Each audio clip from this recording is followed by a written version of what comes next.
ఈరోజు కవిత గారు ఏదైతే ప్రెస్ మీటు అంటే చిట్ చాట్లో మాట్లాడినటువంటి విషయాలు చూస్తే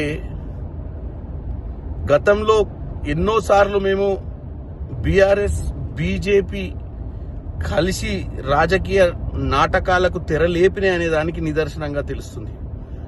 ఎందుకంటే ఆమె తిహార్ జైల్లో ఉన్నప్పుడు బీఆర్ఎస్ పార్టీ మంతనాలు, బీఆర్ఎస్ పార్టీ బీజేపీతో అంటకాగాలన్నటువంటి ఆలోచనను ఆమె వద్దని చెప్పినట్టుగా ఈరోజు ఆమె చెప్పడాన్ని చూస్తే మేము ఊహించిన విధంగానే లిక్కర్ కేసులో కవితను బయట పడేయడానికి బీఆర్ఎస్ పార్టీ బీజేపీకి మద్దతిస్తూ ఈరోజు తెలంగాణ ఆత్మ గౌరవాన్ని తాకట్టు పెట్టినట్టుగా తెలుస్తుంది. 8 మంది ఎంపీలు గెలవడానికైనా ఈ మధ్య జరిగినటువంటి ఎమ్మెల్సీ ఎన్నికలల్లో బీజేపీ గెలుచుకున్న సీట్లు చూసినా, బీఆర్ఎస్ నిలబడకపోవడానికి కారణం చూసినా ఇదంతా కూడా ఈరోజు క్లియర్ గా మనకు తెలిసిపోయింది.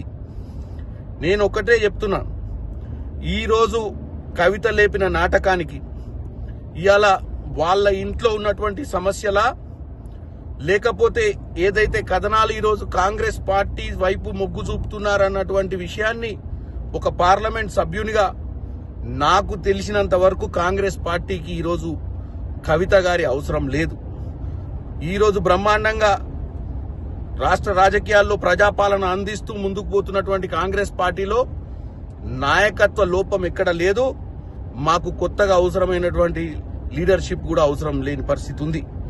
కాబట్టి కవిత ఈరోజు చిత్తశుద్ధితోటి వాళ్ళ కుటుంబంలో ఎవరు దయ్యాలు, ఎవరు వాళ్ళ నాయన దగ్గర వాళ్ళ నాయనే ఒక్కడే లీడర్, మిగతాలు లీడర్లు కాదని చెప్పడం, కాళేశ్వరం మీద ఈరోజు జరుగుతున్నటువంటి ఏదైతే ఇన్వెస్టిగేషన్ జరుగుతున్న సమయంలో సోదరుడు అమెరికా పోవడాన్ని కూడా తప్పుపడుతూ మాట్లాడినట్టుగా తెలిసింది.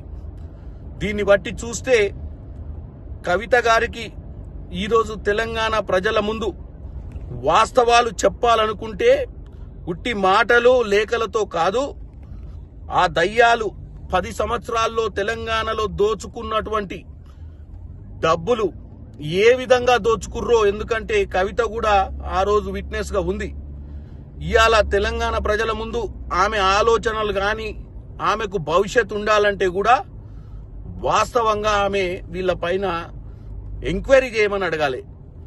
ఎంక్వైరీకి కావాల్సినటువంటి డాక్యుమెంటేషన్ కానీ, ఎంక్వైరీకి కావాల్సినటువంటి స్టేట్మెంట్స్ కానీ ఆమె ఇవ్వాల్సిన అవసరం ఉంది.